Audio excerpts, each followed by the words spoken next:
Hi all. ഇന്ന് നമ്മൾ പോകുന്നത് ഏച്ചിൻ്റെ ഫ്രണ്ട്സെല്ലാം കോയമ്പത്തൂരിൽ നിന്ന് വന്നെന്ന് പറഞ്ഞിട്ടുണ്ടായിരുന്നു. അപ്പോൾ ഓരെ കൂട്ടിയിട്ട് ബേക്കൽ ഫോർട്ട് കാണാനാണ് പോകുന്നത്, അതും കാസർഗോഡ്.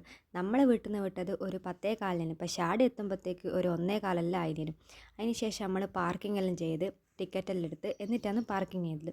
എന്നിട്ട് ഉള്ളിലേക്ക് പോകാനുള്ള ടിക്കറ്റ് അവരെടുക്കുമ്പോഴത്തേക്ക് നമ്മൾ എന്ത് ചെയ്ത് കുറച്ച് ഉപ്പിലിട്ടെല്ലാം വാങ്ങി. ഉപ്പിലിട്ട് കണ്ടാൽ പിന്നെ എനിക്കവിടെ നിൽക്കപ്പുറത്തേ ഉണ്ടാവില്ല. അതിന് ശേഷം ടിക്കറ്റിൻ്റെ സ്ഥലമെല്ലാം കണ്ട് വരുന്നേയില്ല. അപ്പോൾ എല്ലാം കൂടി കണ്ട് ഇനി ഇവിടെ വരാൻ പറ്റുമെന്നും നമുക്ക് പറയാൻ പറ്റില്ലല്ലോ. അതിന് ശേഷം നമ്മൾ ഉള്ളിലോട്ട് ഫുൾ പോന്ന ഇവിടെ കയറുമ്പോൾ തന്നെ ഒരു അമ്പലം കണ്ടിനി. അമ്പലത്തിൻ്റെ ഉള്ളിലൊന്നും കയറിയിട്ടില്ല, അപ്പോഴത്തേക്ക് അത് പൂട്ടിനി. പിന്നെ പുറത്ത് എഴുതി വെച്ച ഇൻസ്ട്രക്ഷൻസ് എല്ലാം കണ്ട് കുറേ എല്ലാം വായിച്ച് കുറച്ചെല്ലാം മനസ്സിലാക്കി. അതിനുശേഷം മെല്ലനെ കയറാൻ തുടങ്ങി. ആദ്യം ഈ വലിയ സ്ഥലത്താണ് പോയത്. പിന്നെ ഫുൾ കുറേ കാടുമെല്ലാം ഉണ്ടേനും, പക്ഷെ വലിയ സ്ഥലത്തിന് ഈ കോട്ടയുള്ളത്. പിന്നെ അതിന് ശേഷം നമ്മൾ കുറേ സ്ഥലം കണ്ട് കാണാൻ എന്താണുള്ളതെന്ന് വെച്ചാൽ എന്തെല്ലാം ഉണ്ട്, കുറേ കല്ലിൻ്റെ എന്തെല്ലോ സാധനങ്ങൾ.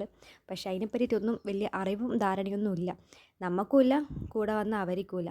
പിന്നെ കുറേ നല്ല വെയിലുണ്ട്, ഒരു മുട്ട പോലത്തെ വെയിലേനും. അതിന് ശേഷം തളർന്ന് ഒരു വത്തക്കയെല്ലാം തിന്ന് പിന്നെ ഒരു ഐസ്ക്രീം തിന്ന് കുറച്ച് കഴിഞ്ഞിട്ട് ഒരു ജ്യൂസും കുടിച്ച് എന്നിട്ട് പിന്നെ നേരെ ഒരു തുണി ഷോപ്പ് കയറി.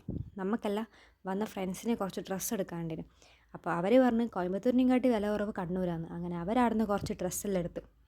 അതിന് ശേഷം നമ്മൾ വെറുതെ അവിടുന്ന് കുറേ നോക്കി നിന്ന് നമ്മളൊന്നും എടുത്തിട്ടില്ല.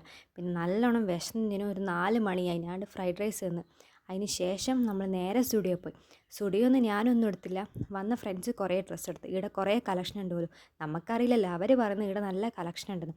അതിന് ശേഷം ഒരു ചായയും കുടിച്ച് രാത്രി ഒരു കോക്ടെയിലും കുടിച്ച് നേരെ വീട്ടിലേക്ക് പോയി. Thank you.